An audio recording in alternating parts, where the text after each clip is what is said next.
ప్రభునందుకు వచ్చినటువంటి పరిశుద్ధులందరికీ ప్రభువైన యేసుక్రీస్తు పేరిట వందనాలు తెలియజేస్తున్నానండి. మన తండ్రి అయిన దేవుణ్ణి, మన ప్రభువైన యేసుక్రీస్తుని మనం ఆత్మతోనూ సత్యంతోనూ ఆరాధించడానికి కూడి ఉన్నాం. కొద్ది నిమిషాలు దేవుని యొక్క వాక్యాన్ని ధ్యానించుకొని ఆయన మరణాన్ని మనం జ్ఞాపకం చేసుకుందాం. ఈరోజు నేను చెప్పాలనుకుంటున్న అంశం ఏంటంటే, దేవుని వాక్యం ఎంత ప్రాముఖ్యమైన వాటితో పోల్చబడింది అనేటువంటి దాని గురించి కొద్ది నిమిషాలు నేర్చుకోవడానికి ప్రయత్నం చేద్దాం.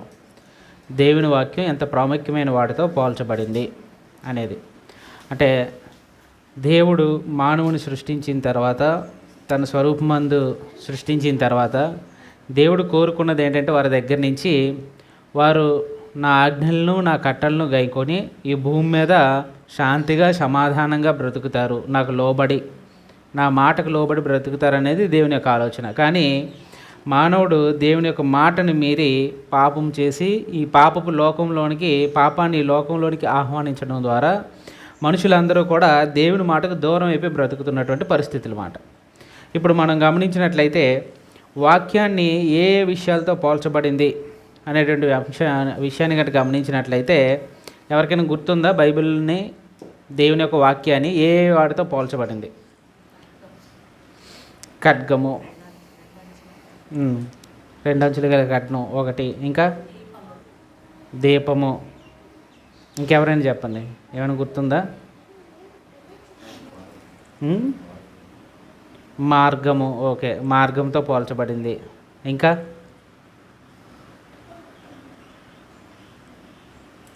అంటే రోజు వాక్యం చదివితే తెలుస్తుంది,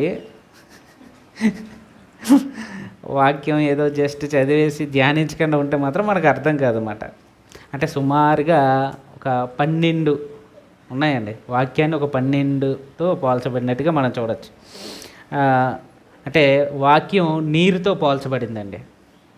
మొదటగా చూసినట్లయితే నీరుతో పోల్చబడింది, పాలతో పోల్చబడింది, బలమైన ఆహారంతో పోల్చబడింది, తేనెతో పోల్చబడింది, బంగారంతో పోల్చబడింది, సుత్తుతో పోల్చబడింది, ఖడ్గంతో పోల్చబడింది, అగ్నితో పోల్చబడింది, అద్దముతో పోల్చబడింది, వెలుగుతో పోల్చబడింది. ఇలాగా ఉన్నాయి.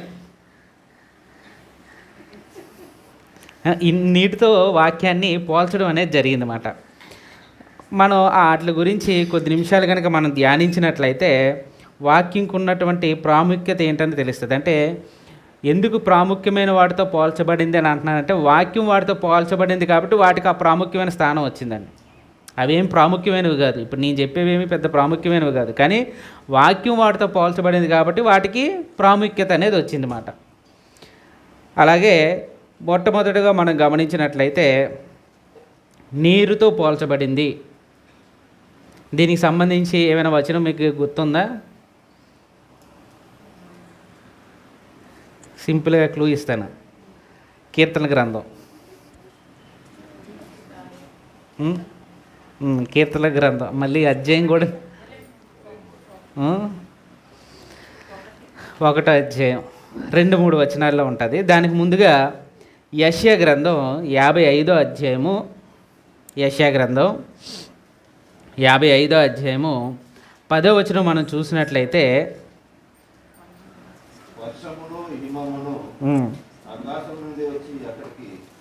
ఎలాగూ మరలక భూమిని తడిపి విత్తువానికి విత్తనమును, భుజించువానికి ఆహారమును కలుగటకై అది చిగిర్చి వర్ధిల్లినట్లు చేయును, అలాగే నా నోట నుండి వచ్చు వచనము ఉండును.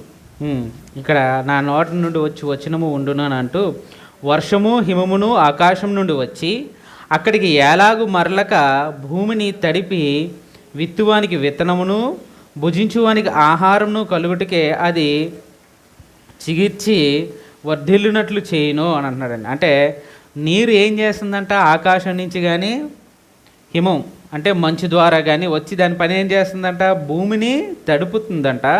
తడిపి అది ఏం చేస్తుంది, విత్తనానికి వాటన్నిటికీ కూడా ఏం చేస్తుందంటే సోర్స్గా ఉన్నది. నీరు లేకపోతే ఏ వృక్షం కూడా ఫలించదు, ఫలాలు అనేవి రావు. అవి ఏం చేస్తుందంటే ఆకాశం నుండి హిమంలాగా వర్షంలాగా అక్కడి నుండి మరలక భూమిని తడిపి విత్తువానికి విత్తనమును భుజించువానికి ఆహారమును కలుగుటికే అది చిగిర్చి వర్ధిల్లునట్లు చేయను. అంటే ఏదో జస్ట్ తడిపేయడమే కాకుండా ఆ విత్తనం మొలకెత్తి అది పంటలు పండేంత వరకు దాని పని ఏం చేస్తుందంట, అది చిగిర్చేంత వరకు దానికి పోషణని ఇస్తుంది అని చెప్తూ వర్ధిల్లునట్లు చేయను. అలాగే నా నోటి నుండి వచనమును ఉండును అంటున్నారండి. అంటే దేవుని యొక్క నోటి నుండి వచ్చేటువంటి ఏదైతే మాట ఉందో, ఏదైతే వాక్యం ఉందో, అది దేనితో పోల్చబడిందంటే నీటితో పోల్చబడింది. అలాగే కీర్తనల గ్రంథం 1వ అధ్యాయము 2-3 వచనాలు మనం గమనించినట్లయితే, యెహోవా ధర్మశాస్త్రమును నందు ఆనందించుచు దివారాత్రములు ధ్యానించువాడు ధన్యుడు. అతడు నీటి కాలువల యోరను నాటబడినదై ఆకు వాడక తన కాలమందు ఫలమిచ్చు చెట్టు వలె నుండును. ఒకటి ధర్మశాస్త్రాన్ని ధ్యానించాలి అనేటువంటి విషయాన్ని చెప్తూ, దివారాత్రులు దాన్ని ధ్యానించాలని చెప్తూ, ఎవరైతే రోజు బైబిల్ చదివి దాన్ని ధ్యానిస్తూ ఉంటారో వారి యొక్క ఆత్మీయ స్థితి ఎలా ఉంటుందంటే, అతడు నీటి కాలువల యోరను నాటబడినదే ఆకు వాడక తన కాలమందు ఫలమిచ్చు చెట్టు వలె ఉండును. ఎప్పుడైనా సరే నీటి పక్కన ఉండేటువంటి చెట్లు ఎక్కడ కూడా ఎండిపోయినట్టుగా మనం చూడమండి. అది ఎప్పుడు కూడా పచ్చగానే ఉంటుంది. ఆ టైంలో అది ఏ ఫలాలు ఫలించాలో అది ఫలిస్తూనే ఉంటుంది. ఒకవేళ నీరు లేకపోతే పరిస్థితి ఏంటి, ఆ చెట్టు ఎండిపోతుందండి.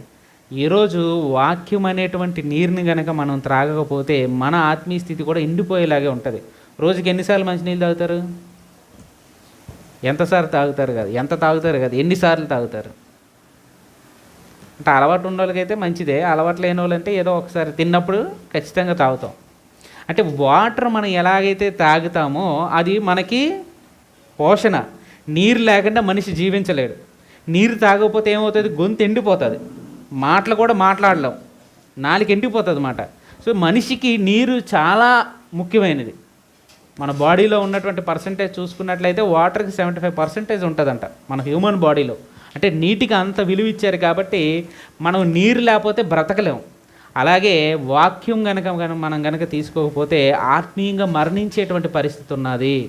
సో వాక్యాన్ని నీరులాగా మనం తీసుకోవాలంట. అలా తీసుకోకపోతే మనం బ్రతకడం కష్టం.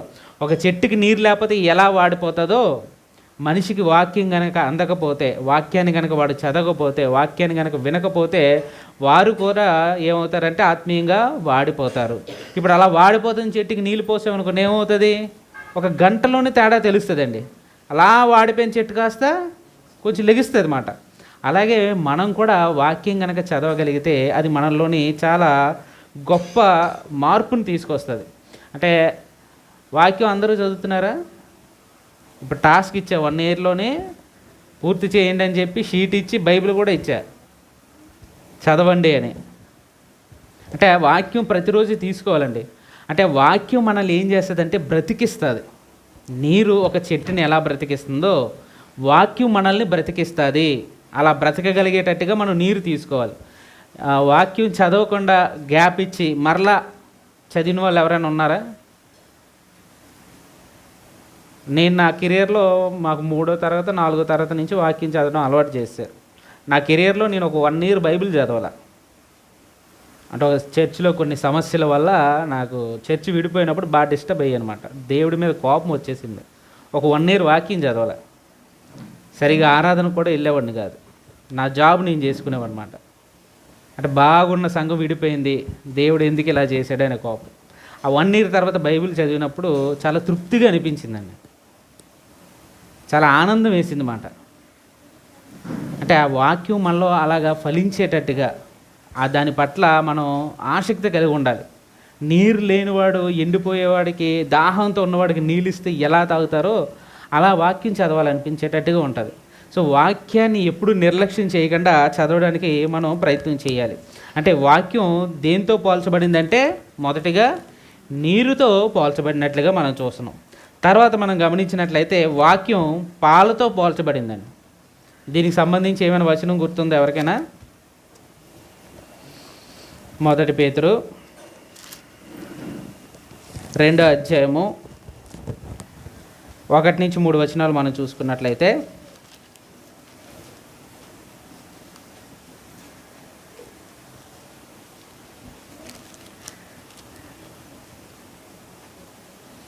మొదటి పేతురు 2వ అధ్యాయం 1-3 మనం చూసుకున్నట్లయితే రెండు మీద చూసి ఉన్న ఎడల సమస్తమైన దుష్టత్వమును, సమస్తమైన కపటమును, వేషధారను, అసూయ, సమస్త దూషణ మాటలను మాని కొత్తగా జన్మించిన శిశువులను కోరిన వారి నిర్మలమైన వాక్యమును పాల వలన రక్షణ విషయంలో ఎదురు నిమిత్తము ఆ పాలను ఆపేక్షించు.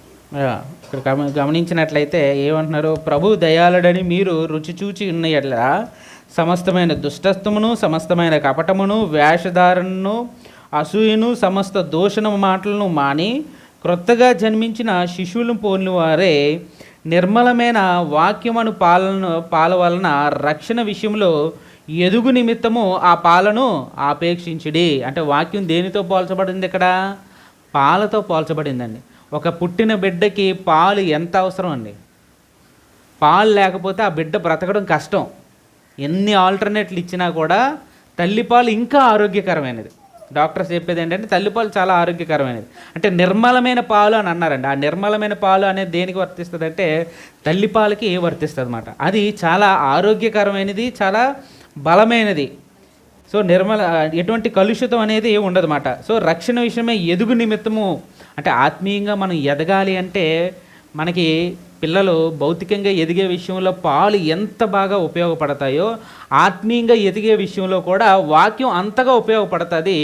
దాన్ని మీరు పాలలాగా తీసుకోండి. అంటే చెంటి బిడ్డలకి ఇచ్చేటువంటి పాలలాగా దాన్ని మీరు స్వీకరించండి. ఒకవేళ కనుక మనం పాలను కనుక స్వీకరించలేకపోతే, వాక్యం మనలోకి వెళ్ళకపోతే, నీరు లేకపోతే మనిషి ఎలా బ్రతకడో వాక్యం లేకపోయినా కూడా మనిషి బ్రతకడం అనేది చాలా కష్టం. ఈరోజు గమనించినట్లయితే ఇటువంటి నిర్మలమైన పాలు దొరుకుతున్నాయండి.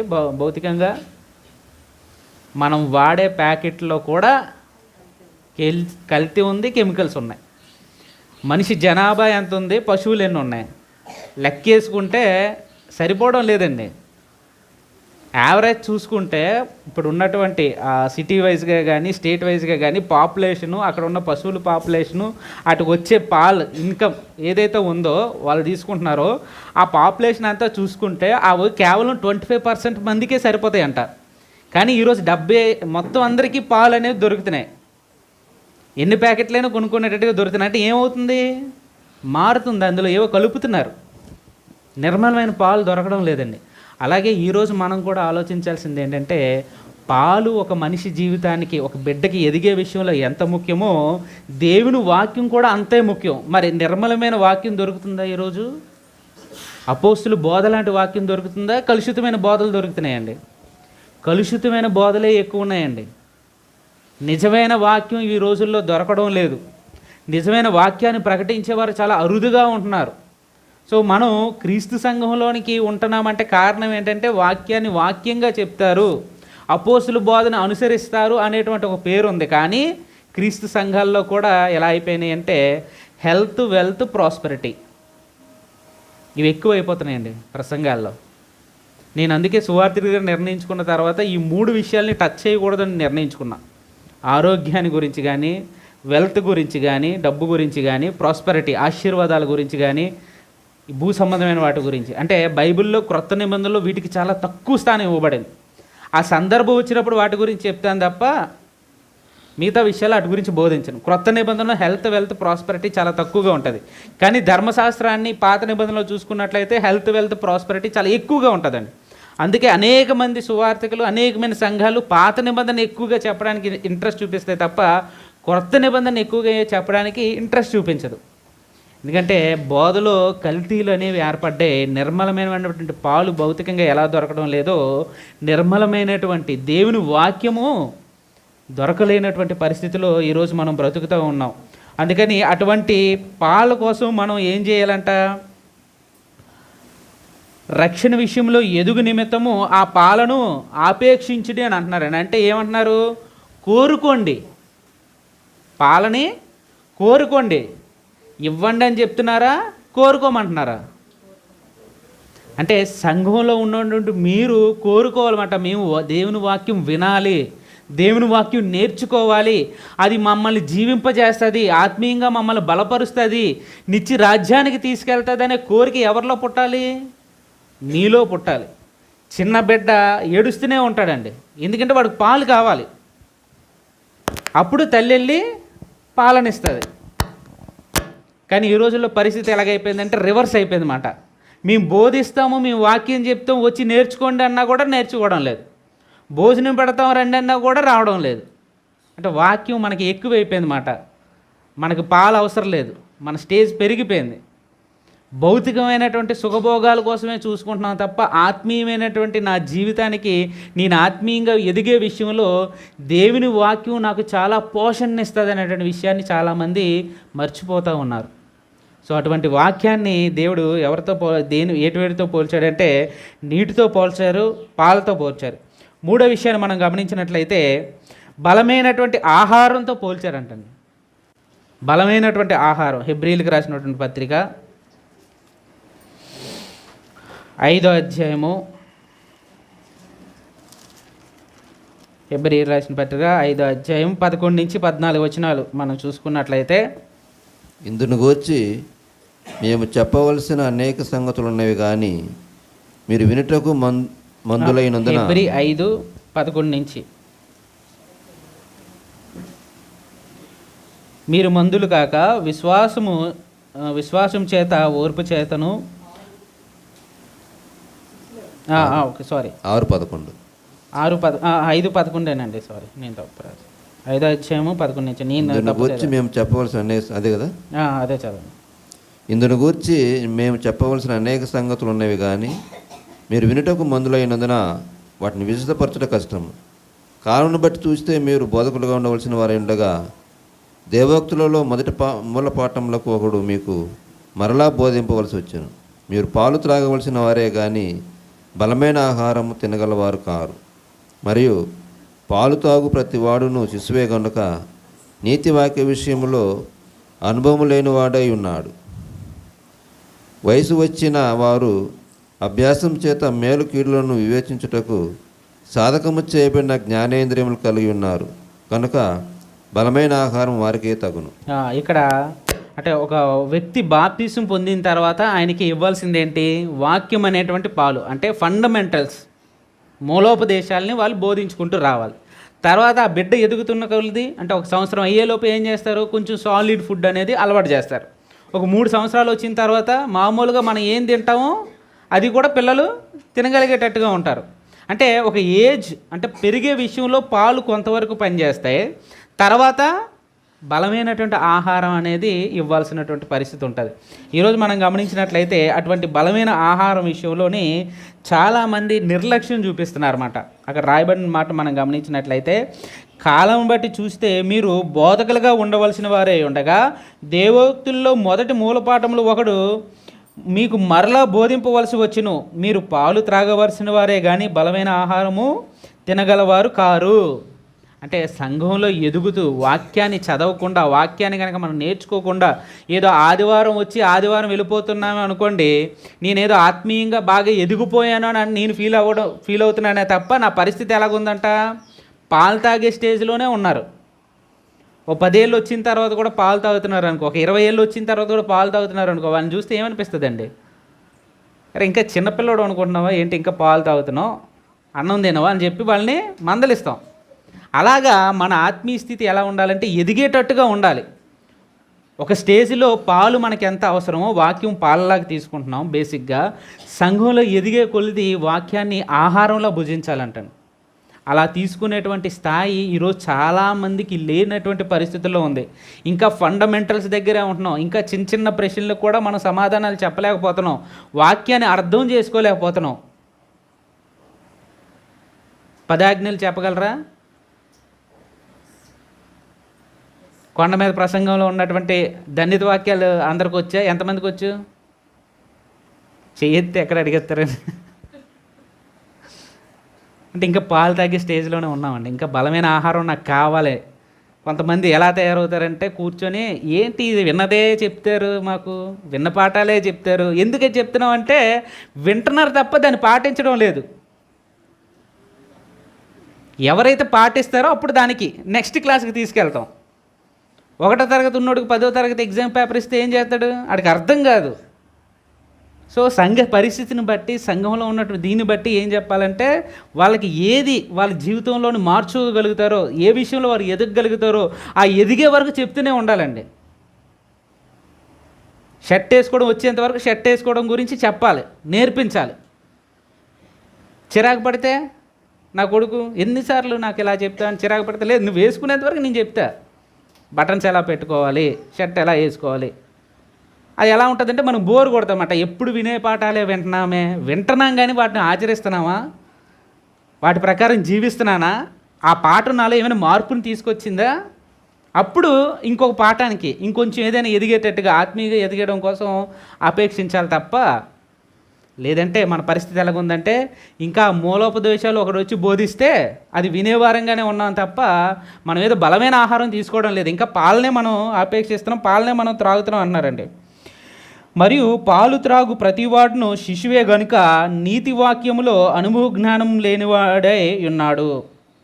వయసు వచ్చిన వారు అభ్యాసం చేత మేలు కీడులను వివేచించుటకు సాధకము చేయబడిన జ్ఞానేంద్రియములు కలిగి ఉన్నారు గనుక బలమైన ఆహారము వారికే తగును. అంటే బలమైన ఆహారం ఎవరికి తగును అనే విషయాన్ని అక్కడ క్లియర్గా చెప్తున్నాడండి. వయసు వచ్చినప్పుడు అభ్యాసం చేత, దేని చేత, వాక్యం ద్వారా అభ్యాసం, ట్రైనింగ్ అవ్వడం ద్వారా, వారి జీవితాల్లోని అలవరుచుకోవడం ద్వారా మేలు కీడులను వివేచించుటకు సాధకమైనటువంటి జ్ఞానేంద్రియాలు కలిగి ఉన్నారంట. అంటే వాక్యం ద్వారా ఏది మంచి ఏది చెడు, లోక సంబంధమైన జ్ఞానం గురించి మాట్లాడడం లేదు. వాక్యంతో మనల్ని మనం వివేచించుకుంటామంట. ఇది వాక్యానుసారంగా ఉన్నదా, వాక్యానుసారంగా లేదా. ఒక పరిస్థితి వచ్చినప్పుడు ఇక్కడ యేసుప్రభు ఉంటే ఎలా ప్రవర్తిస్తారు, సాతాను ఉంటే ఎలా ప్రవర్తిస్తాడు, అంటే నేనుంటే ఎలా ప్రవర్తిస్తాను, యేసుక్రీస్తు ఉంటే ఎలా ప్రవర్తిస్తాడు. అలాంటి జ్ఞానేంద్రియం ద్వారా, వాక్యం ద్వారా, వాటన్నిటి ద్వారా అభ్యాసం చేయడం ద్వారా కలిగి ఉన్నాం కనుక అటువంటి వారికే బలమైన ఆహారం తగినది.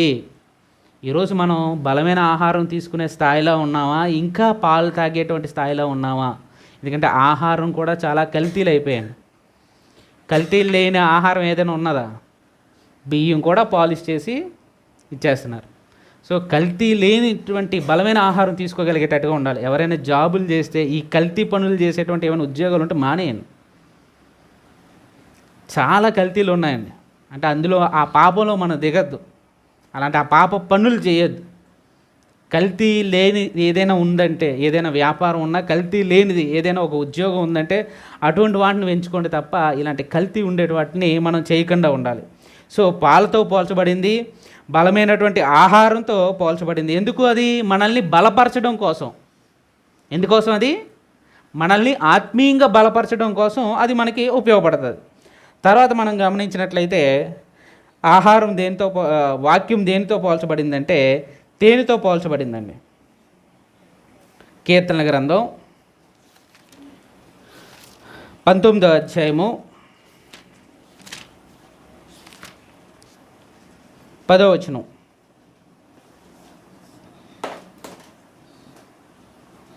అవి బంగారు కంటేను విస్తారమైన మేలి బంగారు కంటేను కోరదగినవి. తేనె కంటేను జుంట తేనె దారాల కంటేను మధురమైనవి. వాక్యం దేనితో పోల్చబడిందండి? తేనెతో. అంటే జుంటి తేనె దారుల కంటేను మధురంగా ఉంటుంది వాక్యము. అంటే మధురమైనది, రుచికరమైనది, శ్రేష్టమైనది. తేనెతోటి వాక్యాన్ని పోల్చడం జరిగిందండి. ఇప్పుడు బయట మనకు దొరికే బాటిల్లో కూడా ఒరిజినల్ దొరుకుతుందా, కల్తీ దొరుకుతుందా? కల్తీ. ఒరిజినల్ దొరకడం లేదు. ఒరిజినల్ దొరకాలంటే అడవుల్లోకి వెళ్ళాలి. అట్లా తెచ్చే వాళ్ళ దగ్గరికి వెళ్ళి అక్కడ చూస్తేనే. రోడ్డు మీద కూడా పెట్టి అమ్ముతున్నారు కానీ అవి ఒరిజినల్ కాదు. అంటే వాక్యం మధురంగా ఉంటుందంటండి.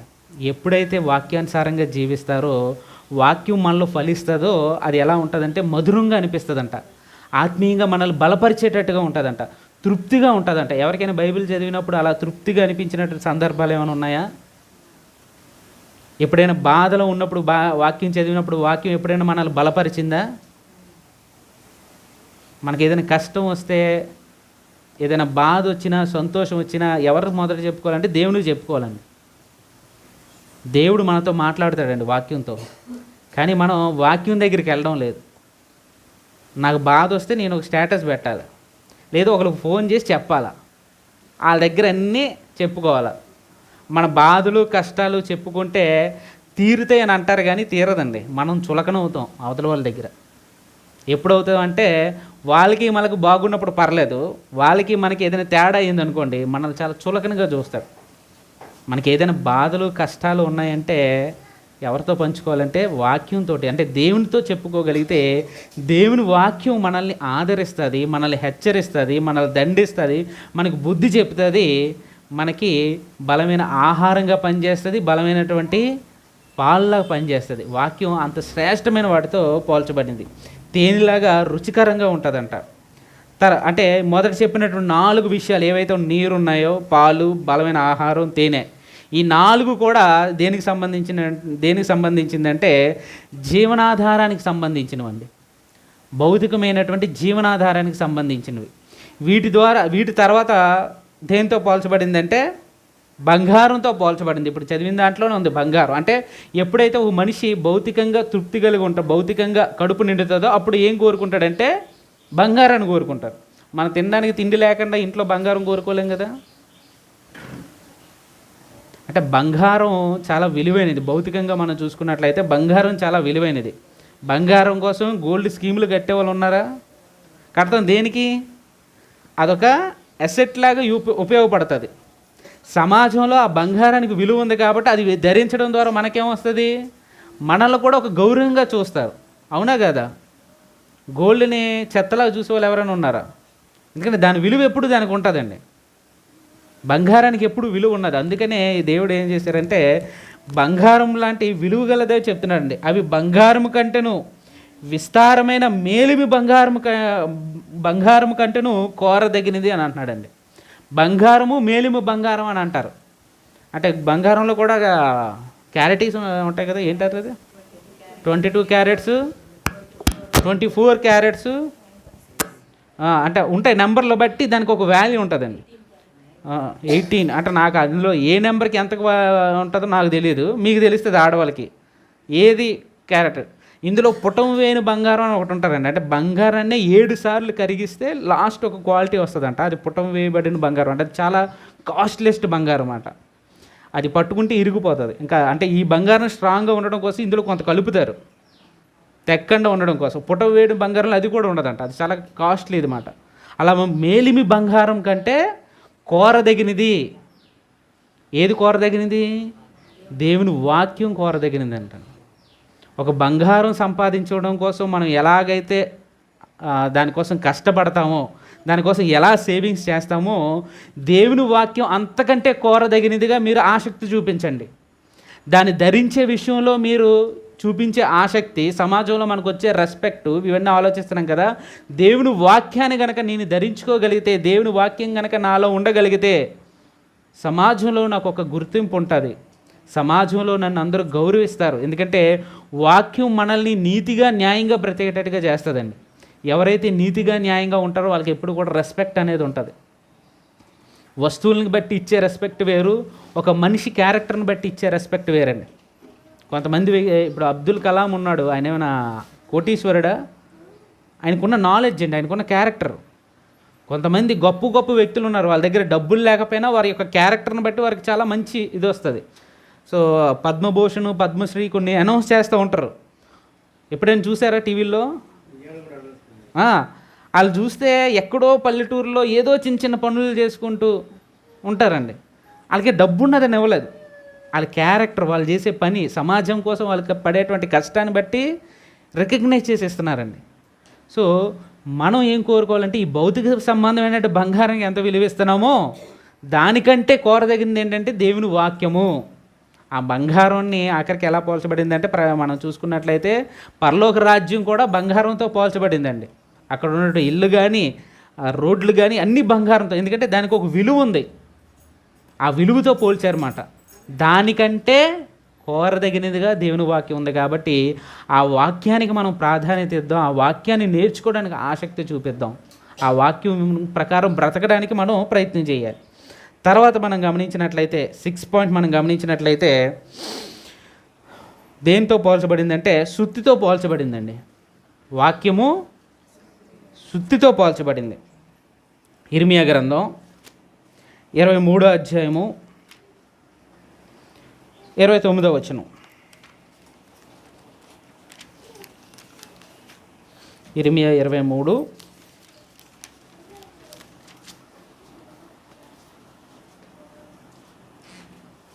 29వ వచనం. నా మాట అగ్ని వంటిది కాదా, బండను బద్దలు చేయు సుత్తి వంటిది కాదా. నా మాట అగ్ని వంటిది కాదా, బండను బద్దలు చేయు సుత్తి వంటిది కాదా అంటున్నారు. అంటే సుత్తి ఏం చేస్తుంది? బద్దలు చేస్తుందండి. అంటే మనం గమనించాలంటే సుత్తి చేసేటువంటి పనిలో మనల్ని చెక్కుతుందండి. కఠినంగా ఉండేటువంటి హృదయాల్ని అది చెక్కుతుంది. ఒక శిల్పకారుడు ఒక బండని సుత్తితో కొడుతూ ఒక షేప్కి ఎలా తీసుకొస్తారో, వాక్యాన్ని కనుక మనం స్వీకరించగలిగితే అది మనల్ని బద్దలు కొడుతుంది. అంటే ఏ విషయంలోని? కోపం విషయంలోను, క్రోధం విషయంలోను, మత్సరం విషయంలోను, మనకున్నటువంటి చెడు విషయాల్లో వాక్యం ఏం చేస్తుందంటే అది బద్దలు కొడుతుంది అన్నమాట. అది మన సుత్తి చేసేటువంటి పని ఏంటంటే మనల్ని అందరినీ కూడా క్రీస్తు స్వారూప్యంలోకి అది చెక్కేటట్టుగా ఆ సుత్తి మనకి ఉపయోగపడుతుందండి. ఈరోజు వాక్యం ఆదరించడమే కాకుండా, ఆహారంగా ఉపయోగపడమే కాకుండా, ఆ వాక్యం మనల్ని ఏం చేయాలంటే సుత్తిలాగా మనల్ని బద్దలు కొట్టేటట్టుగా ఉండాలంటండి. వాక్యం అన్నది పవిత్రమైనది అనే పాట మీకు ఎవరికైనా వచ్చా? ఎప్పుడైనా పాడారా? వాక్యం అన్నది పవిత్రమైనది, అది కీళ్ళను ములుగును విభజించుచు దూరుచున్నది. అంటే ఆ పాటలు ఇవన్నీ ఉంటాయి. అందులో ఏమిటంటే సుత్తి వలె మెత్తని చేయను అనేటువంటి ఉంటుంది. అది అందులో కూడా రాయబడి ఉంటుంది. ఆ సుత్తి ఏం చేస్తుందంటే మెత్తని చేస్తుందంట. ఏం చేస్తుంది? గట్టిగా ఉండేటువంటి హృదయాన్ని మెత్తనగా చేస్తుందంట. సో సుత్తిలాగా వాక్యం పనిచేస్తుందంట. అంటే మనల్ని హెచ్చరిస్తుంది, మనల్ని తప్పుదిద్దుతుంది, మనల్ని క్రీస్తు స్వారూప్యంలోకి చెక్కేటట్టుగా ఆ సుత్తి ఉపయోగపడుతుంది. మన హృదయాన్ని చెక్కేటట్టుగా, మన హృదయాన్ని మెత్తని చేసేటట్టుగా అది ఉపయోగపడుతుంది అనేటువంటి విషయాన్ని మనం గమనించాలి. తర్వాత మనం గమనించినట్లయితే వాక్యం దేంతో పోల్చబడిందంటే ఖడ్గంతో పోల్చబడిందండి. వాక్యము ఖడ్గంతో పోల్చబడింది. 7th పాయింట్, హెబ్రీయులకు రాసినటువంటి పత్రిక 4వ అధ్యాయము 12వ వచనం.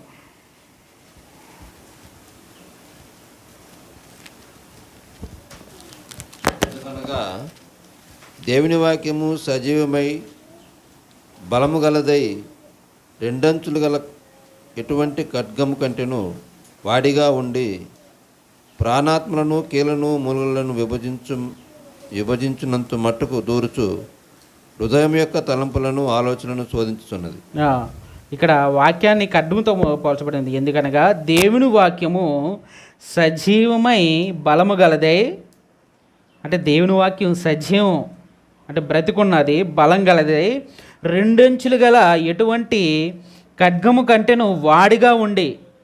అంటే రెండంచుల ఖడ్గం దేనికి ఉపయోగపడుతుంది? గుచ్చేటప్పుడు అవుతుందండి. ఒక సైడ్ షార్ప్నెస్ ఉందనుకోండి, నరకడానికి ఉపయోగిస్తారు. రెండంచుల ఖడ్గం అంటే ఏం చేస్తుంది అంటే రెండు వైపులా పదునుగా ఉంటుంది. అది ఏం చేస్తారు? గుచ్చేటప్పుడు లోనికి వెళ్తుందంట. అది ఎట్లాగ వెళ్తుందని చెప్తున్నాడు. ఎట్లాగా పనిచేస్తుందని చెప్తూ, రెండంచులు గల ఎటువంటి ఖడ్గము కంటే వాడిగా ఉండి ప్రాణాత్ములను, అంటే ప్రాణము ఆత్మ, చాలామంది శరీరము ఆత్మ ఒకటే అనుకునేవారండి. చాలామంది శరీరాన్ని ఆత్మని ఒకలాగే చూసేవారు. కానీ వాక్యం అందిన తర్వాత శరీరం వేరు, ఆత్మ అనేది వేరు, ప్రాణం వేరు, ఆత్మ అనేది వేరు.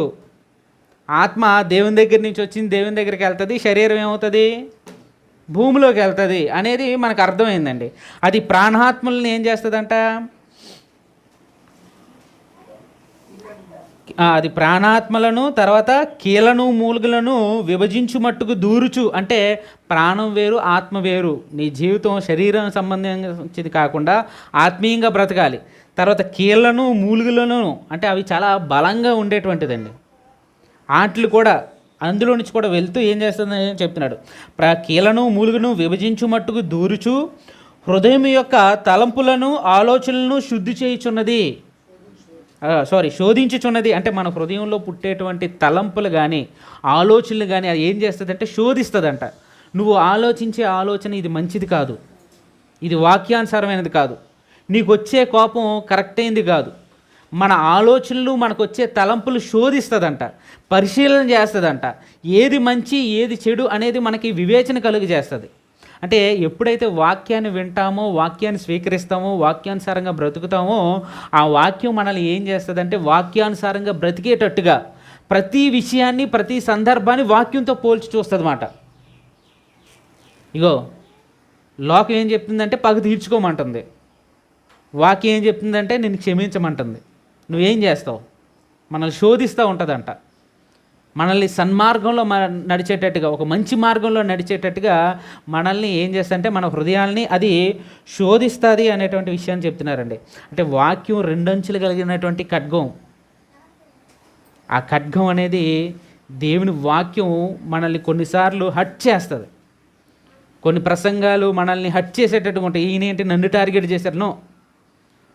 ఒక వాక్యం మిమ్మల్ని గుచ్చుకోవాలంటే అది ఏం చేయాలంటే మొదట బోధించే నాకు గుచ్చుకోవాలి. రెండంచులు ఖడ్గం అది. అంటే ఒకవైపు నన్ను చెయ్యాలా, ఇంకొక రెండో వైపు మీ దగ్గరికి వెళ్ళాలా. అంటే వాక్యంకి అంత ప్రాముఖ్యత ఇవ్వబడిందండి. సో వాక్యాన్ని మనం నేర్చుకునేటప్పుడు, వాక్యాన్ని చదివేటప్పుడు, వాక్యాన్ని ధ్యానించేటప్పుడు అది మనల్ని ఎంతో పరిశీలన చేస్తుంది. చాలామంది చేసేటువంటి ఇదేంటంటే బోధించడం కోసం ప్రిపేర్ అవుతారండి. బోధించడం కోసం వాక్యం చదువుతారు. నేను మామూలుగా వాక్యం చదివేది వేరు, ఈ సేవకు వచ్చిన తర్వాత వాక్యం కొంచెం ఎక్కువ చదువుతున్నా. దేనికోసం? నలుగురికి చెప్పాలనే ఉద్దేశంతో కాదు. నలుగురికి చెప్పాలి అంటే ఆ చెప్పే అర్హత నాకు ఉందో లేదో నన్ను నేను పరీక్షించుకోవాలి. దాని ప్రకారం నేను జీవిస్తున్నాను లేదు నన్ను నేను ఆలోచన చేసుకోవాలి. ఒకవేళ అలా చేసుకోలేదు అనుకోండి, నేనేమవుతాను? ఆ వాక్యం నాలో పనిచేయదు, మీలో పనిచేయచ్చు. నేనేమవుతానంటే చివరికి భ్రష్టుని అయిపోతాను అనమాట. సో అది రెండంచుల ఖడ్గంలాగా ప్రతి కీళ్లను, మూలుగును విభజిస్తూ మన హృదయం యొక్క ఆలోచనల తలంపును కూడా ఏం చేస్తుందంటే అక్కడ రాయబడిన మాట ఏమంటున్నారు? శోధించుచున్నది. అది మనల్ని శోధించాలండి, మనల్ని పరిశీలించాలి, మనల్ని పరీక్షించాలి, మనకు బుద్ధి చెప్పాలి. అప్పుడే మనం నీతిగా, న్యాయంగా ఈ భూమి మీద బ్రతకగలుగుతాం. సో వాక్యం దేంతో పోల్చబడింది అంటే ఖడ్గంతో పోల్చబడింది. తర్వాత మనం గమనించినట్లయితే వాక్యాన్ని దేంతో పోల్చబడినట్టుగా మనం చూస్తామంటే అగ్నితో పోల్చబడిందండి. ఇర్మియా గ్రంథం 23వ అధ్యాయము 29వ వచనంలోనే ఉన్నది. ఏంటా మాట? అగ్ని. ఇందాక చదువుకున్నాం ఇర్మియా 23:29. అంటే ఆయన మాట అగ్నిలాగా, అగ్ని ఏం చేస్తుందంటే దహించి వేస్తుంది అంటాను. ఒక బంగారం అగ్నిలో కాలింది అనుకోండి, పాడవుతుందా? ప్యూరిటీ వస్తుందండి. మనందరూ భూ సంబంధమైన వాటి విషయాల మీద ఆసక్తి చూపిస్తున్నామండి. భూమి మీద ఏం దొరుకుతుంది? వృక్షాలు, పళ్ళు, ఫలాలు ఉంటాయి భూమి మీద. ఇవన్నీ అగ్నికి ఏమవుతాయి? కాలిపోతాయి. కానీ లోపలికి వెళ్ళే కొద్ది ఏం దొరుకుతుంది? బంగారం, వెండి, ఇంకా డీప్గా వెళ్తే వజ్రాలు. అంటే మనం సంపాదించుకోవాల్సింది అవి. భూ సంబంధమైన వాటి విషయం మీద కాకుండా వాక్యంలో డీప్గా వెళ్ళడానికి ప్రయత్నం చేయాలండి. ఆ అగ్ని ఏం చేస్తుందంటే చెత్తని కాల్స్తుంది. వాక్యం మనల్ని కాల్చేటట్టుగా ఉండాలి, మనం చేసే తప్పుల్ని చూపించేటట్టుగా ఉండాలన్నమాట. సో వాక్యం ఏం చేస్తుందంటే అగ్నిలాగా పనిచేస్తుందంట. ఆ అగ్ని మనలో ఉన్నటువంటి చెడుని, చెడు లక్షణాలని, చెడు స్వభావాన్ని అంతటిని కూడా కాల్చేసేటట్టుగా ఉండాలి. కానీ ఈరోజు అలా అగ్నిలాగా వాక్యం పనిచేయడం లేదు. పనిచేయకపోవడం వల్లే ఈరోజు చాలామంది వారిలో అనేకమైన చెడు ఆలోచనలు, చెడు తలంపులతో బ్రతుకుతున్నారండి. వాక్యం అగ్నిలాగా వారిలో పనిచేయడం లేదు. అలా పనిచేసేటట్టుగా మనం ప్రార్థన చేయాలి. తర్వాత మనం గమనించినట్లయితే అద్దంతో పోల్చబడిందండి. యాకోబు రాసినటువంటి పత్రిక 1వ అధ్యాయము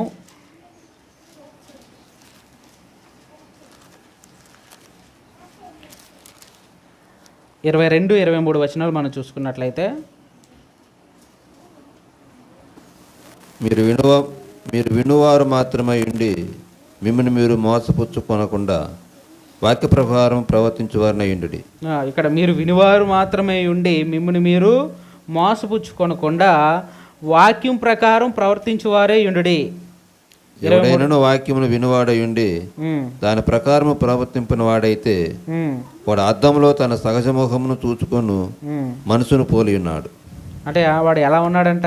ఒకవేళ విని దాని ప్రకారం కనుక జీవించకపోతే వాడు అద్దంలో తన సహజ మొహాన్ని చూచుకొని మనుషుని పోలి ఉన్నాడు. ఎంతమందికి మీ ఫేస్ గుర్తున్నదండి? రోజులో మీ ఫేస్ ఎన్నిసార్లు గుర్తుంటుంది? నా ఫేస్ నాకు గుర్తుండదు. ఇప్పుడు ఎలా ఉందో గుర్తుందో, హెయిర్ ఎలా ఉంది ఏంటి తెలియదు, మీకు తెలుస్తుంది. ఒకవేళ అర్థంలాగా వాక్యం పనిచేసింది అనుకోండి, నా ముఖం బాగోలేదు, ఇక్కడ ఏదో మచ్చ ఉంది అనుకోండి, ఏం చేస్తాను? తుడుచుకుంటానండి. సరిగ్గా లేదనుకోండి, సరి చేసుకుంటాం. అద్దం దగ్గర టైం బాగా స్పెండ్ చేస్తాం కదా, బాగా కనబడాలని. ఒకవేళ అద్దంలాగా మన జీవితాన్ని మనం పెట్టుకున్నప్పుడు మన తప్పులు, మన స్వభావం అన్నీ కనిపిస్తాయండి. ఆ కనిపించినప్పుడు మనం ఏం చేయాలంట? దాని ప్రకారం దాన్ని తీసివేసి, అద్దం మనకి ఏదైతే చూపిస్తుందో, మనలో ఉన్న లోపాలు ఏదైతే చూపిస్తుందో దాన్ని మనం సరి చేసుకోవాలి. ఒకవేళ కనుక సరి చేసుకోలేదనుకోండి, అక్కడ రాయబడిన మాట మనం గమనించినట్లయితే, వాడు తన్ను తాను చూచుకొని 23వ వచనం, వాడు అద్దంలో తన సహజమోహంను చూచుకొని మనిషిని పోలి ఉన్నాడు. అంటే జస్ట్ ఏదో చూసుకుంటున్నాడు కానీ మామూలు మనిషిలో ఉంటున్నాడు తప్ప తను తాను సరి చేసుకోవడం లేదు. సో కేవలం మనం వినేవారు మాత్రమే కాకుండా దాని ప్రకారం బ్రతికే వారంగా ఉండాలి, ప్రవర్తించేవారిగా ఉండాలి. కేవలం మనం అందరం కూడా వినడానికే ఆసక్తి చూపిస్తున్నాం. వినడానికి కూడా ఆసక్తి లేని వాళ్ళు చాలామంది ఉన్నారండి. ఆరాధనలో కూర్చుంటే నిద్రపోయే వాళ్ళు ఉన్నారు, తెలుసా లేదా? జోల పాటలా ఉంటుంది. నా వాయిస్ ఇంకాను నేను గట్టిగా మాట్లాడలేను కాబట్టి చాలామంది పడుకుంటారు. కొరికిపేటలో నేను చూస్తూ ఉంటా. అంటే అది ఏం చేస్తుందంటే వాళ్ళకి జోలపాట్లా ఉంటుందన్నమాట. వాక్యం వినేవారుగా కాదు. 22వ వచనంలో, మీరు వినివారు మాత్రమే ఉండి మిమ్మల్ని మీరు మోసపరుచుకోకుండా కేవలం విని వదిలేసుకుంటే మనమే మోసపరుచుకుంటున్నామంట. వాక్యం ప్రకారం ప్రవర్తించేవారే ఉండుడి. ఎవడైనను వాక్యం వినివాడే ఉండి దాని ప్రకారము ప్రవర్తింపని ఎడల, అంటే దాని ప్రకారంగా మనకి జీవించకపోతే, మనం వాక్యాన్ని విని మనం సరి చేసుకోకపోతే, వాక్యం ప్రకారం మనం జీవించకపోతే, ఏదో జస్ట్ చూసుకొని వెళ్ళిపోతున్నామే తప్ప మనల్ని మనం మార్చుకోవడం లేదు.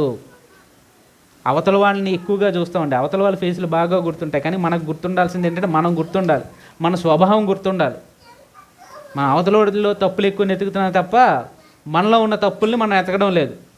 అవతలవాడి కంటిలో నలుసుని చూస్తున్నాం తప్ప నా కంటిలో ఉన్న దూలాన్ని నేను చూసుకోలేకపోతున్నాను.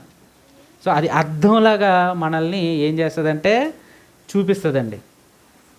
మనలోని ఉన్నటువంటి స్వభావం ఎలా ఉంది, మన ఆలోచనలు ఎలా ఉన్నాయి, మన తలంపులు ఎలా ఉన్నాయి, ఇవన్నీ కూడా వాక్యం ఏం చేస్తుందంటే మనల్ని పరిశీలన చేస్తుంది, మనల్ని ప్రశ్నిస్తుంది. మారాలి, నువ్వు ఈ విషయంలో నువ్వు మార్చుకోవాలి. ఒకవేళ అలా అనిపించట్లేదు అంటే మాత్రం మన హృదయం వాత వేయబడిందేమో, అటువంటి మనశ్శాక్తి బ్రతుకుతున్నామేమో, మనల్ని మనం ప్రశ్నించుకోవాలి. అంటే లోపాలని చూపిస్తుందండి. అర్థం ఏం చేసే పని ఏంటంటే లోపాలని చూపిస్తుంది. తర్వాత పాయింట్ గమనించినట్లయితే వాక్యం దేనితో పోల్చబడిందంటే వెలుగుతో పోల్చబడిందండి. వాక్యం దేనితో పోల్చబడింది? వెలుగుతో పోల్చబడింది.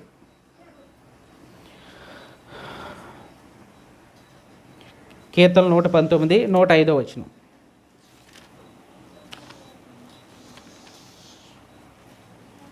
కీర్తన 119 అధ్యాయం ఎంతమంది చదివారు?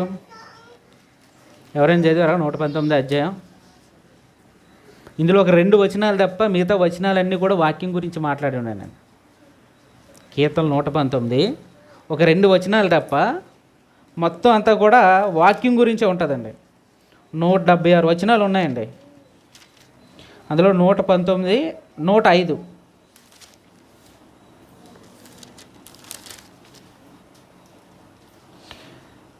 నీ వాక్యము నా పాదములకు దీపమును నా త్రోవకు వెలుగై ఉన్నది. ఎలా ఉందంట వాక్యము? నీ వాక్యము నా పాదములకు దీపమును నా త్రోవకు వెలుగై ఉన్నది. అంటే ఆ కాలంలో వాళ్ళు వాడేది దీపాలే కాబట్టి దీపం యొక్క కాంతి ఎంత ఉంటుందండి? చాలా తక్కువగా ఉంటుంది. మా చిన్నప్పుడు విలేజెస్లో నేను చూసా, కొన్ని దగ్గర చిన్న బల్బ్స్ ఉండేవండి, అది అక్కడి వరకే వస్తుంది. ఇప్పుడు బాగా టెక్నాలజీ పెరగడం వల్ల మొత్తం అన్ని లైటింగ్స్ వస్తున్నాయి. కానీ అంటే వాక్యం ఏం చేస్తుంది అంటే వెలుగుగా ఉంటుందంట. ఆ వెలుగు ఏం చేస్తుంది అంటే మనకి మార్గాన్ని చూపిస్తుంది. నా పాదాలకి అక్కడ రాయబడిన మాట 105వ వచనం, నీ వాక్యము నా పాదములకు దీపమును నా త్రోవకు వెలుగై ఉన్నది. అంటే నీ నడిచే నడకలోని అక్కడ రాళ్ళు ఉన్నాయా, ముళ్ళు ఉన్నాయా, లేకపోతే అక్కడ పెద్ద గుంట ఉన్నదా, అన్నిటినీ చూపిస్తూ ఉంటుందండి. దాని ప్రకారం నేను వెళ్తూ ఉండాలి. ఆ వెలుగు నాలో నుంచి, అంటే ఆ వాక్యం అనే వెలుగు నాలో ఉండాలి. అది మనకి మొదటి స్టేజ్. దేవుని వాక్యం మనకు వెలుగులో ప్రవర్తించాలి. రెండో స్టేజ్ ఏంటంటే మనం వెలుగులో ఉండాలి. యేసుక్రీస్తు వారు ఈ భూమి మీద ఉన్నంతకాలం నేనే వెలుగు అని చెప్పారండి. తర్వాత ఏమన్నారంటే మీరు లోకానికి వెలుగుగా ఉండండి. అప్పుడు మనం నలుగురికి వెలిగించేటట్టుగా, నలుగురికి దారి చూపించేటట్టుగా ఉండాలి. అలా బ్రతకగలుగుతున్నామా లేదా మనల్ని మనం ప్రశ్నించుకోవాలి. ఈరోజు వాక్యం నిజంగా అటువంటి వెలుగులో పనిచేస్తుందా నాకు? ఆ వెలుగు చేసే పని ఏంటంటే వెలుగు దగ్గర చీకటి ఉండలేదు. మనం దేవుని అనేటువంటి వెలుగు దగ్గరికి ఎంత దగ్గరగా వెళ్ళగలుగుతామో ఆ వెలుగు ఏం చేస్తుందంటే నాలో ఉన్నటువంటి అనేక చీకటి కోణాలని బయట చూపిస్తుంది, వాటన్నిటిని తీసివేస్తుంది. అప్పుడు ఆ వెలుగుల దగ్గరికి మనం ఇంకా దగ్గరగా వెళ్ళొచ్చు. మనం వెలిగింపబడతాం. మన ద్వారా నలుగురికి ఏం చేయొచ్చు అంటే వాక్యాన్ని చెప్పి వారిని వాక్యంలో నడిచేటట్టుగా, సంఘంలోకి, దేవుని రాజ్యంలో వచ్చేటట్టుగా చేయొచ్చు. అది కీర్తన 119:5 అంటే వెలుగులో నడిచేటట్టుగా మనల్ని చేస్తుంది. తర్వాత మనం గమనించినట్లయితే వాక్యము మార్గంతో పోల్చబడిందండి. కీర్తనలో 119 మార్గంతో పోల్చబడింది. కీర్తన 119:14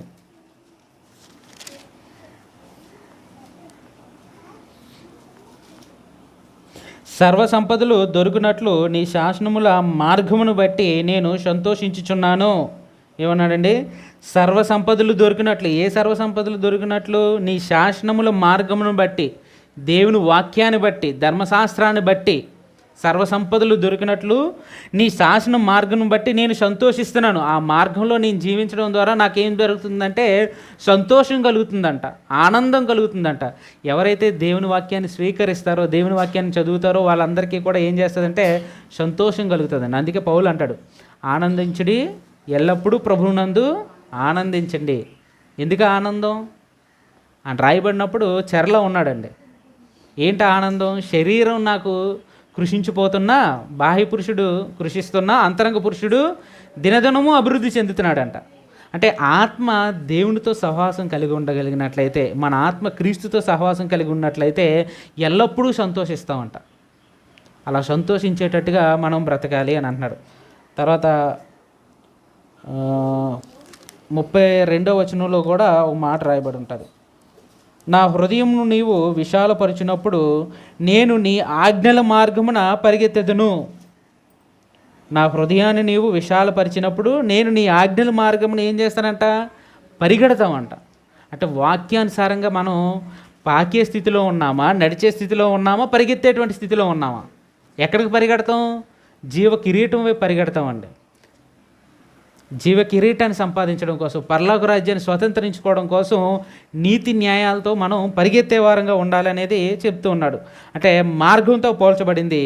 తర్వాత చివరగా మనం గమనించినట్లయితే విత్తనంతో పోల్చబడిందండి. తర్వాత మనం చూసినట్లయితే విత్తనంతో పోల్చబడింది. మత్తయి సువార్త 13:18-23 మనం చూసుకుంటే అక్కడ రాయబడి ఉంటుంది. అంటే విత్తనాలు ఏ నెలలో ఎటువంటి విత్తనాలు పడ్డాయి అనేటువంటి విషయాన్ని ఉంటుంది. అంటే ఇప్పుడు అది చదవడానికి మన టైం లేదు కాబట్టి, విత్తనం యొక్క పని ఏంటి? అంటే భూమిలోకి అది విత్తిన తర్వాత అది చేసే పని ఏంటంటే మొలకెక్కుతుంది అదండి. తర్వాత అది పెరుగుతుంది, మహావృక్షం అవుతుంది, ఫలాలు ఫలిస్తుంది. అంటే వాక్యాన్ని ఎవరైతే స్వీకరిస్తారో, దాని ప్రకారం జీవిస్తారో, అది ఎప్పుడైతే మనం మొలకెత్తుతుందో, వాక్యానుసారంగా మనం ఎప్పుడైతే బ్రతుకుతామో అదొక చెట్టులాగా లేదా ఒక వృక్షంలాగా వెళ్ళి ఫలాలు ఫలిస్తుంది. అంటే ఏం ఫలాలు ఫలిస్తుంది? ఆత్మఫలాలను పండించేటట్టుగా, ఆత్మఫలాలు పండించేటట్టుగా మనలో అభివృద్ధి చేస్తుంది. అంటే వాక్యాన్ని మనం స్వీకరించేటట్టుగా ఎటువంటి నేల కలిగినటువంటి హృదయంగా ఉన్నాం? మంచి నేలలో పడ్డామా, లేదా రాతి నేలలో పడ్డామా, ముళ్ళ పొదలలో పడ్డామా? ఎక్కడ మనం ఉన్నాం? నా హృదయం ఎలా ఉంది? స్వీకరించగలిగేటట్టుగా, పెరగగలిగేటట్టుగా ఉందా? స్వీకరించిన తర్వాత మొలకలు వచ్చి ఆ ముళ్ళు అవన్నీ గుచ్చేసేటట్టుగా ఉన్నాయా? లేకపోతే వాక్యానుసారంగా కొంచెం బ్రతుకుతున్నప్పుడు ఈ శ్రమలు, శోధనల వల్ల వాటిని తట్టుకోలేక ఎండిపోయేటట్టుగా ఉన్నానా? వాక్యాన్ని మనం చూసినట్లయితే సుమారుగా 12 దీనితో చూసామండి. అంటే వాక్యం దేంతో పోల్చబడింది అనేటువంటి అంశాన్ని మనం గమనించాం కాబట్టి ప్రతి ఒక్కరూ కూడా బైబిల్లోని ఆ వాక్యాన్ని దేంతో పోల్చబడిందో రాసుకోవాలండి. మీకు ఆదికాండం మొదట్లో కానీ ఒక వైట్ పేజ్ ఉంటుంది, లేదా క్రొత్త నిబంధనలో వైట్ పేజ్ ఉంటుంది, ప్రకటన గ్రంథంలో. మనం చదువుతున్నది వాక్యం కాబట్టి ఇది దేంతో పోల్చబడింది అనేది రాసేసుకోండి. మంచి అలవాటు మాట. అలా రాసుకోగలిగితే మనకి ఉపయోగపడుతుంది. ఇప్పుడు వాక్యం ఇంత ప్రాముఖ్యమైన వాటితో పోల్చబడినప్పుడు ఆ వాక్యానికి నేను ప్రాధాన్యత ఇస్తున్నానా లేదా అనేది చూసుకోవాలండి. దేవుడు ఆదాంతో ఎలా మాట్లాడాడు? డైరెక్ట్గా మాట్లాడాడండి. ఆదాంతో దేవుడు మాట్లాడిన సందర్భాన్ని మనం చూసుకున్నట్లయితే డైరెక్ట్గా మాట్లాడారు. అబ్రహాంతో ఎలా మాట్లాడాడు దేవుడు? కొన్నిసార్లు మాట్లాడారు, కొన్నిసార్లు దేవదూతల ద్వారా కూడా మాట్లాడిన సందర్భాలు చూస్తున్నాం. తర్వాత మనం గమనించినట్లయితే ఇశ్రాయేలుతో ఎలా మాట్లాడాడు దేవుడు? ధర్మశాస్త్రం ద్వారా, ప్రవక్తల ద్వారా మాట్లాడాడండి. దేవుడు మాట్లాడిన విధానాన్ని, ఆయన ఒక వాక్యం వారి దగ్గరికి ఎలా వచ్చిందని గమనిస్తే ఆదాంతో డైరెక్ట్గా మాట్లాడారు, అబ్రహాముకి దర్శనాల ద్వారాను ప్రవక్తల ద్వారా మాట్లాడాడు. ప్రవక్తలను చూసుకున్నట్లయితే ధర్మశాస్త్రం ద్వారా, ప్రవక్తల ద్వారా మాట్లాడినట్టుగా మనం చూస్తున్నాం. యూదుల్ని మనం గమనించినట్లయితే యేసుక్రీస్తు ద్వారా డైరెక్ట్గా వచ్చి తను మాట్లాడినట్టుగా మనం చూస్తున్నాం. తర్వాత ఆదిమ సంఘాన్ని మనం గమనించినట్లయితే వారితో ఎలా మాట్లాడారు? అపోస్తుల ద్వారా మాట్లాడారండి. అపోస్తులు రాసినటువంటి పత్రికల ద్వారా మాట్లాడారండి. ఇప్పుడు రోమీలు ఉన్నారనుకో, రోమా పత్రిక, కొరింథీలు రాసినటువంటి పత్రిక ద్వారా, అంటే ఒక లెటర్స్ ద్వారాను వారు డైరెక్ట్గా మాట్లాడిన సందర్భాలను చూస్తున్నాం. మరి ఈరోజు మనతో దేవుడు ఎలా మాట్లాడుతున్నాడు? బైబిల్ ద్వారా మాట్లాడుతున్నాడండి. అంటే వాళ్ళకి ఈ ప్రింటెడ్ లేదు, ఇశ్రాయేలుకి ఈ ప్రింటెడ్ ఇంట్లో లేదండి. సమాజ మందిరానికి వెళ్ళి వారు చదువుకోవాలి, నేర్చుకోవాలి. వాళ్ళ పరిస్థితి అలా ఉన్నది. కానీ ఈరోజు మనకి ప్రింట్ అయ్యి ఈ బైబిల్ మనకు వచ్చింది, కానీ మనం దీనికి అసలు విలువ ఇవ్వడం లేదు, పట్టించుకోవడం లేదు. వారంలో ఒక్కసారి కూడా తెరిచి ఓపిక ఉండడం లేదు. ఆదివారం వచ్చినప్పుడు పట్టుకొస్తున్నాం, మరలా వచ్చి ఆదివారం తీసుకొస్తున్నాం అంట. ఒక విశ్వాసురాలు ఉన్నదంట, వచ్చి ఆవిడకి కంటి జబ్బు, సరిగ్గా ఇది అవ్వడం లేదు, సరిగ్గా చదవలేకపోతున్నాను బాబు, నాకు ఒంట్లో ఆరోగ్యం బాగాలేదు, డాక్టర్ దగ్గర చూపిస్తే ఖర్చు అవుతుంది అన్నారు, సుమారు 5,000 అవుతుంది అన్నారు, నా పరిస్థితి బాగాలేదు, ప్రార్థన చేయండి అంటే ఆయన ప్రార్థన చేసి, నువ్వు రోజు వెళ్ళి బైబిల్ చదువుకోమ్మా,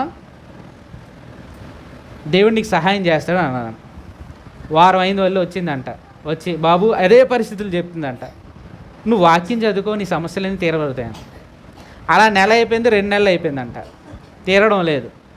ఆ సువార్త దగ్గరికి వచ్చి చెప్తుంది కానీ తీరడం లేదు. ఆయన చెప్పే మాట ఒకటే, ఏంటంటే వాక్యాన్ని చదువు అని. తర్వాత ఒక 3 నెలల తర్వాత పరిస్థితి ఎక్కువైపోయిన తర్వాత ఆయన వచ్చాడనమాట. ఇంటి దగ్గర బాగాలేదు, ఉన్నది, ఆరోగ్యం బాగా చెడిపోయింది, ఇంట్లో ఉంది. వచ్చి ఏటు బాబు మీరు ఏదో చేస్తారనుకున్నా, నాకు ఎంతకీ ఇది అవ్వడం లేదు అని నీకు చెప్తున్నాను కదమ్మా, రోజు వాక్యం చదవమని, చదువుతున్నావా అంటే చదువుతున్నానండి అని అన్నదంట. ఏం చదువుతున్నావు తీయనంటే అప్పుడు ఓపెన్ చేసింది. చూసి ఓపెన్ చేయగానే అందులో ఒక 5,000 ఉన్నాయంట. ఈయన 5,000 పెట్టి ఇచ్చాడు బైబిల్, ఆయన బైబిల్ దీంట్లో. 3 నెలల నుంచి ఆవిడ ఆ జిప్పు తీయలే, చంకలో పెట్టుకొని పట్టుకొని వెళ్తుంది తప్ప వాక్యం బైబిల్ మాత్రం తిరగడం లేదు. ఎలా తీరితే? సమస్య చెప్పింది, ఆ సమస్యకి ఆయన ఏం చేశాడంటే బైబిల్లో డబ్బులు పెట్టి రోజు వాక్యం చదువు అని అన్నాడు.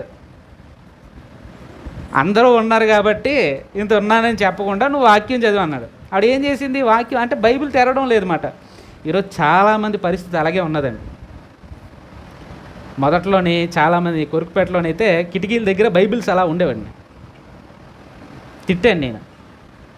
అంటే బైబిల్ కూడా ఇంటికి వెళ్ళి పట్టుకెళ్ళడానికి కూడా బద్ధకం అన్నమాట. వచ్చి అక్కడ తీసుకొని చదివేస్తారంట వాళ్ళు, ఏదో వాక్యం చెప్పినప్పుడు ఏదో పట్టుకోవడం కోసం అంతే. ఈ మధ్య ఇంకా స్టైల్ ఎక్కువైపోయింది ఏంటంటే మొబైల్. ఆడ మొబైల్లో బైబిల్ చదువుతుండో తెలియదు, ఏం చూస్తుండో తెలియదు. బైబిలే ఓపెన్ చేస్తా కానీ నోటిఫికేషన్లు వస్తూనే ఉంటాయి పైన. అంటే వాక్యానికి మనం ప్రాధాన్యత ఇవ్వడం లేదు. వాక్యం ప్రకారం అంటే వాక్యం చదవడానికి మనం ఎక్కువ ప్రాధాన్యత ఇవ్వడం లేదు, వాక్యం ప్రకారం బ్రతకడానికి మనం ప్రాధాన్యత ఇవ్వడం లేదు. కానీ జీవవాక్యం గురించి చాలా ప్రాముఖ్యమైన వాటితో పోల్చబడిందండి. ఇంత ప్రాముఖ్యమైనటువంటి వాక్యాన్ని చదివే విషయంలో నా జీవితం ఎలా ఉంది, దాన్ని ఆచరించే విషయంలో నా జీవితం ఎలా ఉంది, దాన్ని వినే విషయంలో నేను ఆసక్తి చూపిస్తున్నానా లేదా? రోజు మేము వచ్చి వాక్యం చెప్పలేం, వచ్చినా మీకు బోరు కొడుతుంది. కానీ రోజు మీరు బైబిల్ చదవచ్చండి. నా మాటల్లో కొన్ని కల్పిస్తూ ఉంటాం. అంటే మేము వివరించే విధానంలో కొన్నిసార్లు తప్పులు జరగచ్చు, కొన్నిసార్లు సరిగ్గా వివరించలేకపోవచ్చు. కానీ వాక్యం మీరు చదవగలిగితే ఇది దేవుడు ఇచ్చినటువంటి జీవగ్రంథం. దేవుడు డైరెక్ట్గా మీతో మాట్లాడతాడు. దేవుడు మనతో మాట్లాడింది మేము కేవలం వివరించగలమే తప్ప డైరెక్ట్గా మీతో మాట్లాడలేమండి. దేవుడు మా ద్వారా మీతో మాట్లాడతాడు. ఇంకా ప్యూర్ ఏంటంటే నిర్మలమైన పాలలాగా మాట్లాడాలంటే రోజు బైబిల్ చదవండి. సో ఆ వాక్యానికి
సహోదరులు ఈరోజు మనకు మంచి వాక్యాన్ని బోధించారు. మరి వాక్యము దేనితో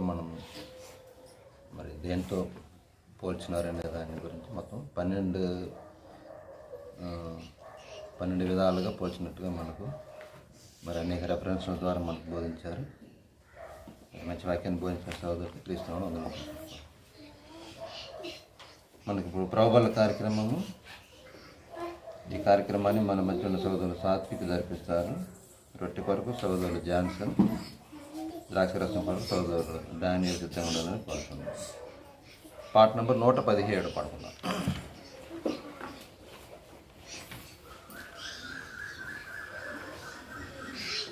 చూడుము ఈ క్షణమే కల్వారిని, ప్రేమ ప్రభు నీకై నిలచుండేను, గొప్ప రక్షణ నివ్వ ప్రభు యేసుడు, సిలువలో వేలాడే పాపులకై, సిలువలో వేలాడే పాపులకై, మానవులెంతో చెడిపోయిరి, మరణించదామాని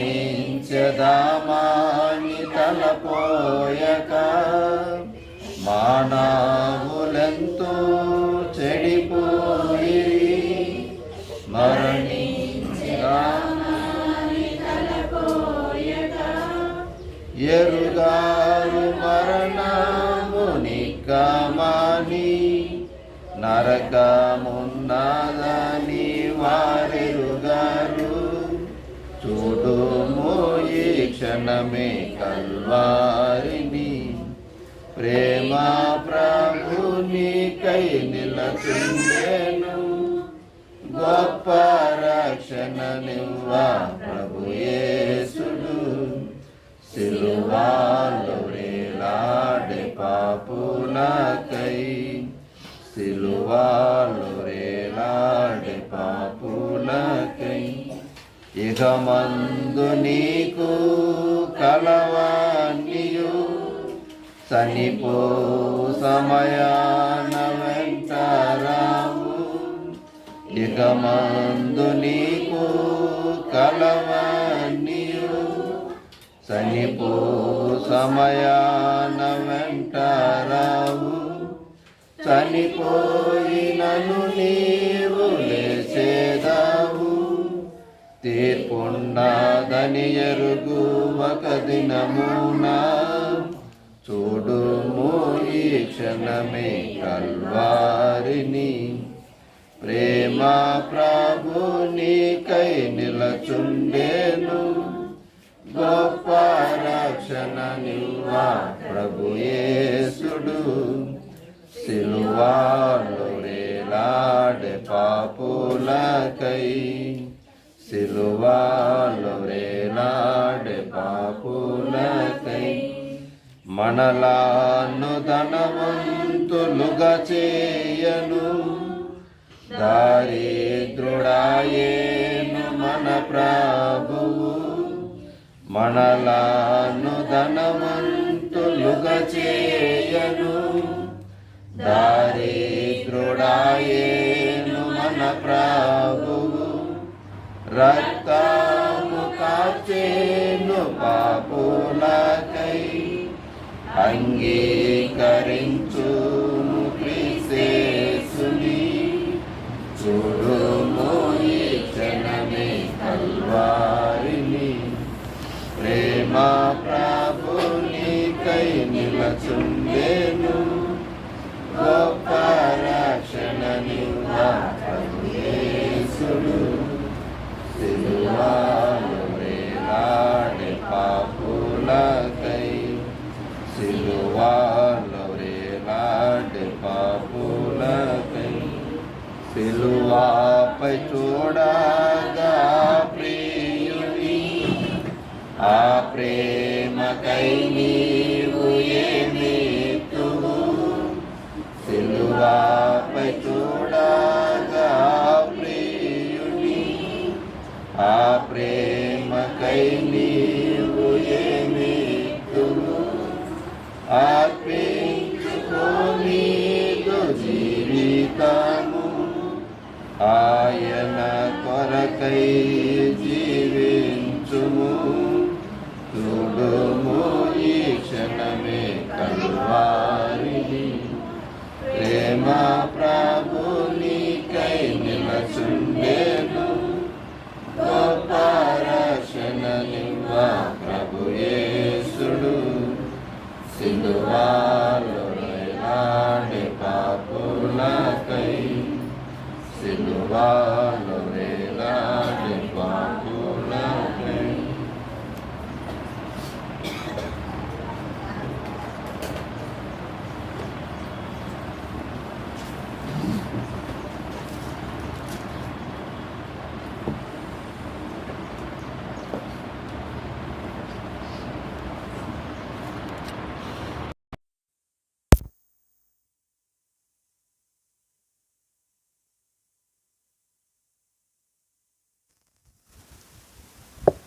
తండ్రి అనే దేవుడిని ఈరోజు వచ్చిన మీ అందరికీ ప్రభునామం తెలియజేసుకుంటున్నాను.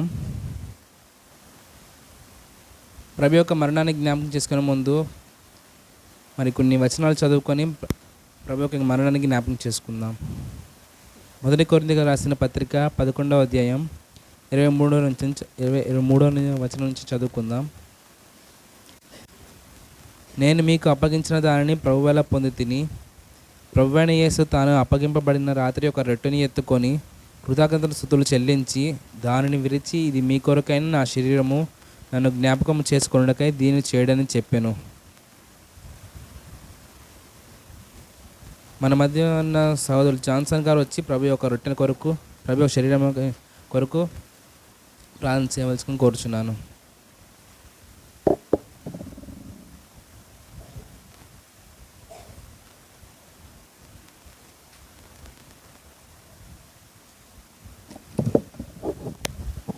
ஜெபம். அன்பின் பரலோக பிதாவே, ஆண்டவரே, இந்த காலை வேளையில் நன்றியோடு துதிக்கிறோம், ஸ்தோத்திரிக்கும் தகப்பனே. இந்த வாரத்தின் முதல் நாள் உடைய மகனாக இயேசு கிறிஸ்து நினைவுக்கூட நாங்கள் சபையாக கூடியிருக்கிறோம் ஆண்டவரே. வந்திருக்கிற ஒவ்வொருவரையும் நீர் ஆசீர்வதிக்கும்படி நன்றியோடு துதிக்கிறோம் ஆண்டவரே. இப்போது ஆண்டவர் உங்கள் மகனாக இயேசு கிறிஸ்து அப்பமான இந்த ரொட்டியை நாங்கள் ஏறெடுக்கிற இந்த வேலையிலே ஆண்டவரே, இது நாங்கள் பிட்டு இது உண்ணுகிற வேலையிலே எங்கள் பாவங்களை நாங்கள் அறிக்கையிட்டு இதை ஏறெடுக்கும்படி செய்யும்படி நன்றியோடு துதிக்கிறோம் ஆண்டவரே. ஏனென்றால் வேதத்துவம் சொல்வது போல, எவன் ஒருவன் தன் பாவங்களை அறிக்கையிடுகிறானோ அவன் பாவங்கள் மன்னிக்கப்படும் என்று சொல்வது போல எங்கள் பாவங்களை நாங்கள் அறிக்கையிட்டு இதை ஏறெடுக்கிற போகிறோம் ஆண்டவரே. இந்த இனி வந்த நாட்களில் எந்த ஒரு பாவத்தில் நாங்கள் ஈடுபடாதபடி தேவதால் சூழ்ந்து கொண்டுபடி எங்கள் நன்றியோடு துதிக்கிறோம் ஆண்டவரே. இந்த சிறு ஜெபத்தை ரட்சகராக இயேசு கிறிஸ்துவின் பிரார்த்திக்கிறோம் பிதாவே, ஆமென்.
ఆ ప్రకారమే భోజనమైన పిమ్మట ఆయన పాత్రలోని ఎత్తుకొని, ఈ పాత్ర నా రక్తము వలన క్రొత్త నిబంధన, మీరు దీనిలోని త్రాగినప్పుడల్లా నన్ను జ్ఞాపకం చేసుకున్నట్టుగా దీన్ని చేయడని చెప్పాను.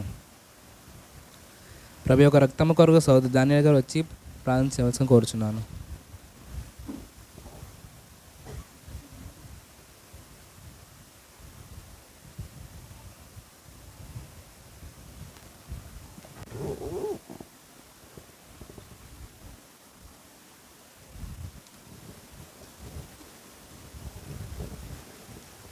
ప్రార్థన చేసుకుందాం.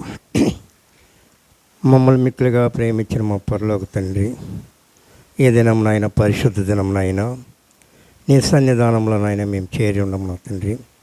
వచ్చిన బిడ్డలు నా తండ్రి ఒక్కొక్కరిని నా పేరు పేరు చెప్పున ఆశీర్వదించము, ఘనపరచము నాయన.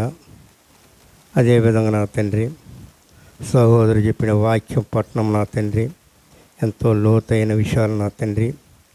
చెట్టు కాడి నుంచి నా తండ్రి వాక్యం వరకు పోలీసు చెప్పిన నా ప్రభా, ఆ సహోదరు ఒక సేవ కూడా బలపరచము నాయన. ఈ దినం నా తండ్రి నీ యొక్క ప్రియకుమారు నా తండ్రి మేము జ్ఞాపకం చేసుకుంటున్నాం తండ్రి. ఆయన శిలోమానంలో కాల్చిన ఒక రక్తాన్ని నా తండ్రి మేము ఈ లోకంలోనైనా క్రొత్త నిబంధనగా నా తండ్రి ఆచరిస్తున్నాము. ఆయన వచ్చే వరకు నా తండ్రి ఆయన శరీరాన్ని ఆయన రక్తాన్ని జ్ఞాపకం చేసుకుంటున్నాము తండ్రి. ఆ శరీరాన్ని రక్తాన్ని జ్ఞాపకం చేసుకున్నప్పుడు నా ప్రభా మేము ఆత్మీయులుగా జీవించాలా, మేము నా తండ్రి విశ్వాసుగా జీవించాలని మా ప్రభునందు యేసుక్రీస్తు నామములో అడిగి వేడుకుంటున్నాం తండ్రి. ఆమేన్.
ప్రార్థన చేసుకొని ప్రభు బల కార్యాన్ని ముగించుకుందాం. పరలోకమందున్న నా పరిశుద్ధ తండ్రి, ఇందువరకు కాచి భద్రపరిచి క్షేమంగా నడిపించినందుకు మీకు వందనాలు, స్తోత్రాలు తండ్రి. తండ్రి, మా ప్రభువు ఆజ్ఞాపించిన ప్రకారం తండ్రి మేము ఆయన ఒక మరణాన్ని జ్ఞాపకం చేసుకున్నాం తండ్రి. తండ్రి, మాకు అనుగ్రహించిన పరిశుద్ధాత్మ యొక్క వరాన్ని తండ్రి మేము కాపాడుకుంటాక మాకు సహాయం దయచేయండి తండ్రి. తండ్రి, లోకంలో వెళ్ళుచుండగా తండ్రి మేము ఎదుర్కొనే శోధనలు తండ్రి మీ వాక్యం ద్వారా ఎదుర్కొనడానికి సహాయం దయచేయండి తండ్రి. తండ్రి, ఎక్కడ కూడా పడిపోకుండా మమ్మల్ని కాపాడమని అడుగుచున్నాను తండ్రి. తండ్రి, వచ్చే ప్రభు దినం వరకు తండ్రి మేము యోగ్యతగా జీవించడానికి సహాయం దయచేయమని అడుగుచు ప్రభుని యేసుక్రీస్తు రాజు నామములో అటు వేడుకుంటూ ప్రార్థిస్తున్నాం తండ్రి. ఆమేన్.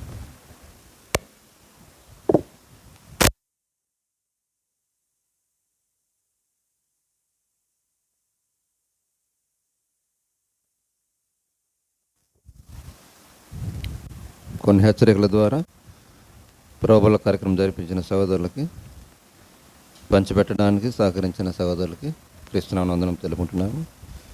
మరి మన సహోదరులు కూడా మరి ప్రోబల జరిపించడానికి కూడా మరి సిద్ధంగా ఉండాలని మరి కోరుచున్నాము. ఇప్పుడు కానుకలు పాట నంబర్ 352 కానుకలు చేయవారు సోదరులు ప్రేమకుమారు. కానుకల నిమిత్తం కూడా ప్రేమకుమారు ప్రార్థించాలని కోరుచున్నాను. 352.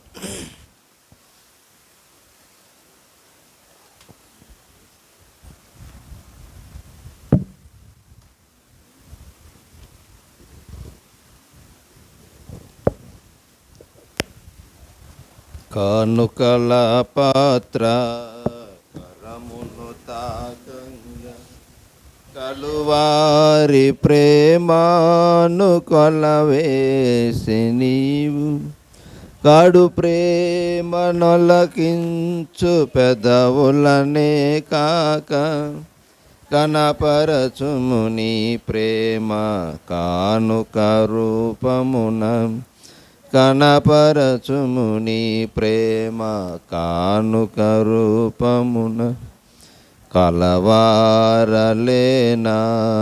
నిరుపేదలు నితురు కరువులో ఇచ్చినది సారేపతి స్త్రీయే కానుకలు ఇచ్చినది నిరుపేదలు కాద కడుదాతృత్వము కలదట మాసిదోనియలు కడుదాతృత్వము కలదట మాసిదోనియలు బలవంతము లేదు సను పిసినీతనము లేక విసుగాక ఇమ్ము తక్కువగా గాక ఎక్కువగా ఇమ్ము మక్కువతో ఇచ్చినది లెక్కింపబడును మక్కువతో ఇచ్చినది లెక్కింపబడును కానుకల పాత్ర కరమును కలువారి ప్రేమాను కొలవేసి నీవు కడు ప్రేమ నొలకించు పెదవులనే కాక కనపరచుము నీ ప్రేమ కానుక రూపమున కనపరచుము నీ ప్రేమ కానుక రూపమున. పరలోక తండ్రి, ప్రేమైన ఇప్పుడు మా తోడు నిండినందుకు తండ్రి. తండ్రి, ఇవ్వబడిన కానుక గురించి ప్రార్థిస్తున్న తండ్రి, ఇచ్చిన ప్రతి ఒక్కరిని దీవించమని ప్రార్థిస్తున్నది తండ్రి. ఈ కానుక తండ్రి మా సంఘం గురించి, మా సంఘం అభివృద్ధికి మేము వాడబడడానికి మాకు సహాయం తెచ్చామని ప్రార్థిస్తున్న తండ్రి. గేదెం జరిగినా మీ చింతపకారం జరగాలని యేసయ్య రక్తంతో అడిగి బ్రతిమాడి వెళ్తున్నాను తండ్రి. ఆమేన్.